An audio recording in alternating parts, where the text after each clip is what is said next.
What does Energizer do? The Energizer Bunny. It keeps moving, but that's not the thing. It keeps going and going, going and going. Yeah. and going. There has not been a good mascot. Like, what's the last They're good done with new mascots. mascot for any of these company? I got reminded while I was watching hours and hours of the California Raisins today. I mean, California Raisins are going to be in my fucking algorithm for the next week. Hilarious. I'm going to be having just fucking Miles Davis as a raisin in my... Anyways, but the Noid. Do you remember the Noid? Yeah, it's a weird. It wasn't like Domino's. bunny-like, but Yes, it was bunny-like. Correct. yeah. Yeah, it was, and it was for Domino's. They had a video game for the Noid at Yes, one point. yeah. I know. There was a lot more synergy going on back in the day too. Like, Well, because the companies were still what we consider really old companies now were still fairly new companies back then. So they still had to care enough to try to push themselves into the marketplace. And now everything is just stunts. Like, that's all you get in marketing now is stunt work and celebrities. There's no more, like, really creative campaigns where we're going to introduce a new... Because, like, back, like, Coca-Cola, what they were trying to compare themselves to was, like, Disney. You know, like, you wanted to be as big as Mickey Mouse back then. That's what you aspire to. Now you're like... Oh, they did a really good... Now every marketing campaign is just like, how do we piss off our customers and then go, we're just kidding. Like, we're not actually doing the thing that we just did. Or like if you want to sell jeans now, you've got to put a white nationalist message hidden in your jean ads now if you want to... Should we just... Like, they're giving Sydney Sweeney such a hard time about this fucking gene ad at this point. Do we just go ahead and make hot people illegal? Like, is it just time that, like, they throw the hammer down and just round up all the hot people and put them in jail? Like, what else are they trying to say at this point? I mean, I don't disagree with that. Like, I mean, I know you'd feel pretty comfortable walking around Sanker, right? All these hot concentration camps on the end of town, which, by the way, would only be... Do you know how hard it would be to genocide hot people? Because the level of, like, existing intermittent fasting that already takes place in the hot community, they, like, a concentration camp, they'd barely notice the difference. It's true. Yeah. They'd literally, you could call it a spa and they would just show up and they would pay you to go to the concentration camp if you just, like, you called it the gas chambers a thermal spa.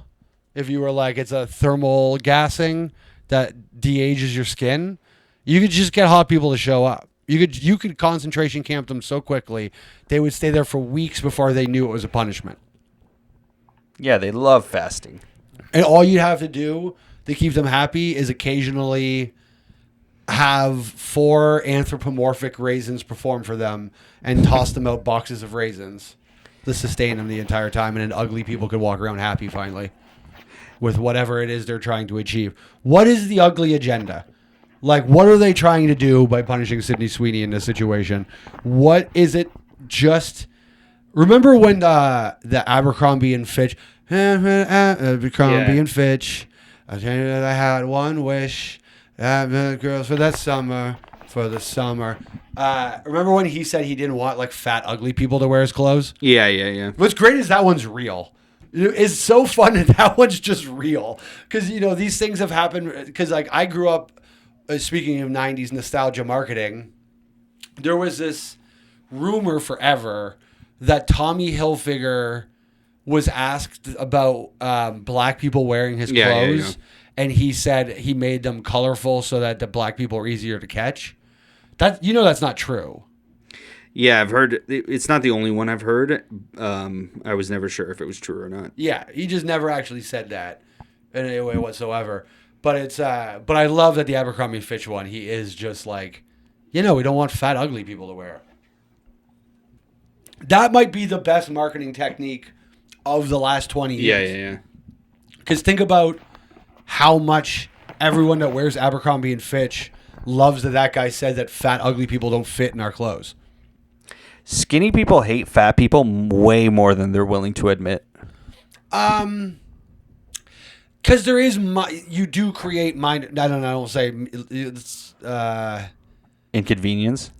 Minor inconveniences. Yes, absolutely. Because like remember even just man spreading, right? Like Yeah. that was like a thing that we were getting in trouble for just having testicles, and like testicles, and so like yeah, it's you kind of get like in the way of things sometimes and stuff. Like okay, let me put it this way.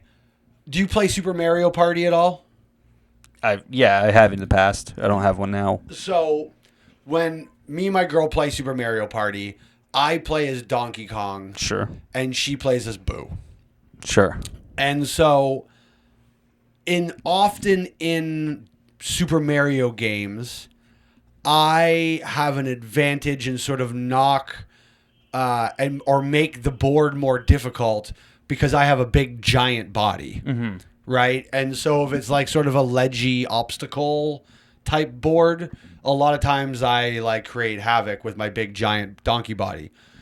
So like just now imagine that in real life. Yeah. Are you calling me the Donkey Kong of this podcast? No, I guess of the podcast. I guess